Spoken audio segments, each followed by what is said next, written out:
পেশার দিশা এই চ্যানেলে নতুন একটা ভিডিওতে দর্শক বন্ধু তথা যারা কর্মপ্রার্থী তোমরা রয়েছো তোমাদেরকে শুভেচ্ছা জানাচ্ছি।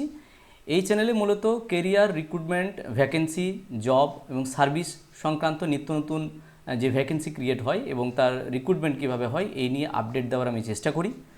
তো আজকেও একটা নতুন ভিডিও এনেছি। এখানে মূলত পশ্চিমবঙ্গের গ্রাম পঞ্চায়েতে 6,500 কর্মী নিয়োগ হবে এরকম একটা আপডেট দেওয়ার জন্য আমরা department of panchayat and rural ডেভেলপমেন্টের যে মূল ওয়েবসাইট সেখানে কিন্তু আমরা এসে গেছি। তো এই নিয়ে মূলত আজকে আপডেট দেওয়ার চেষ্টা করব। তো যদি ভিডিওটি ভালো লাগে তাহলে অবশ্যই এটা লাইক শেয়ার এবং কমেন্ট করা যেতে পারে এবং কাজে লাগলে অন্যান্যদেরকে যারা যোগ্যতাধারী অন্যান্য যারা রয়েছে তোমাদেরকে বলছি তোমরা এটা অন্যদেরকে এটা শেয়ার করে দেবে যাতে করে তারাও এই ভিডিওটা দেখলে তাদেরও কাজে লাগে। এবং চ্যানেলে যদি সাবস্ক্রাইব না থাকে তাহলে সাবস্ক্রাইব করে অবশ্যই রেখে দেবে যাতে করে নিত্য নতুন আরও আপডেট এলে সেইগুলো এই চ্যানেলের মাধ্যমে তোমরা দেখতে পাও।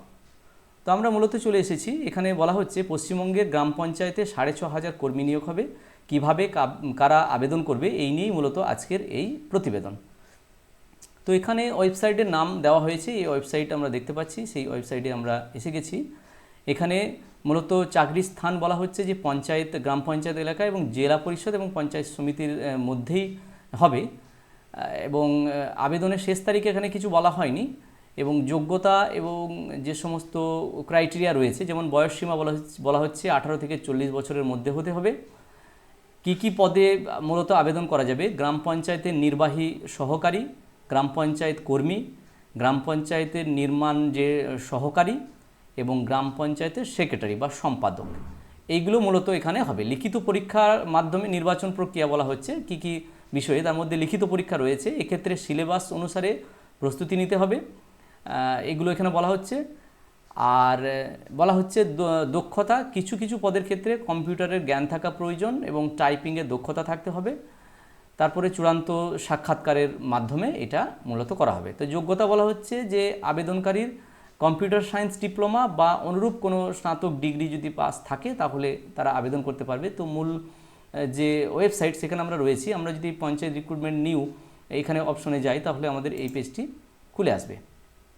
তো এখানে মূলত বলা হচ্ছে প্রথমে এটাকে রেজিস্টার করতে হবে। রেজিস্টার করার পর মানে নিজের যে সমস্ত ডকুমেন্ট সেই ডকুমেন্টগুলোকে দেওয়ার পর আগে প্রথমে রেজিস্ট্রেশনটা করতে হবে। রেজিস্ট্রেশনের যে ওয়েবসাইট, এই ওয়েবসাইটে গিয়ে এই যে আমরা দেখতে পাচ্ছি রেজিস্টার নাও, এখানে মূলত রেজিস্টার করতে হবে। এবার এখানে রেজিস্ট্রেশনের যে সমস্ত তথ্যগুলো লাগবে সেগুলো দেওয়ার পর এটা পূরণ করতে হবে। আমি পূরণ করাটা দেখাচ্ছি।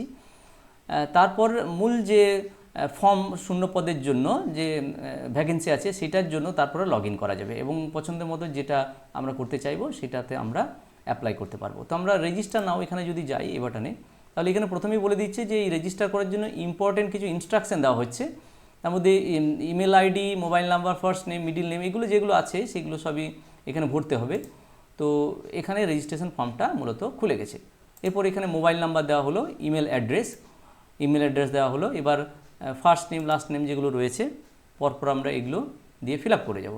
এখানে দেখতে পাচ্ছি ডেট অফ বার্থ, জেন্ডার, এগুলো সব পাসওয়ার্ড একটা তৈরি করে নিতে হবে কনফার্ম পাসওয়ার্ড দেওয়ার পর, কারণ এই লগ ইন যে ক্রেডেনশিয়াল এগুলো কিন্তু নিজেকে আবার কোথাও লিখে রাখতে হবে। তার কারণ হচ্ছে এরপরেই এই যে ক্যান্ডিডেট লগ ইন, এরপরে কিন্তু লগ ইন করে আমার যে মূল যে পেজ অর্থাৎ যে জায়গাতে আমি অ্যাপ্লাই করতে চাইবো সেই জায়গাগুলো কিন্তু খুলে যাবে।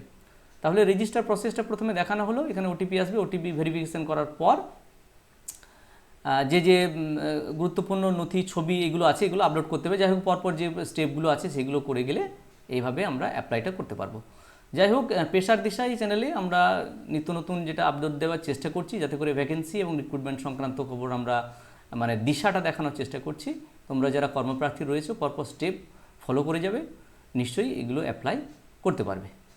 যাই হোক পরবর্তী ভিডিওর জন্য আবার তোমাদেরকে আমন্ত্রণ থাকলো এবং ভিডিওটি যদি ভালো লাগে অন্যদেরকে শেয়ার করে দেবে যাতে করে প্রত্যেকের কাছে এটা যায় এবং প্রত্যেকের কাজে লাগে। ভিডিওটি সকলকে দেখার জন্য ধন্যবাদ এবং সাবস্ক্রাইব করে রাখবে যাতে করে পরের ভিডিওগুলো নোটিফিকেশন তোমাদের কাছে আবার যায়। সবাই ভালো থাকো, সুস্থ থাকো।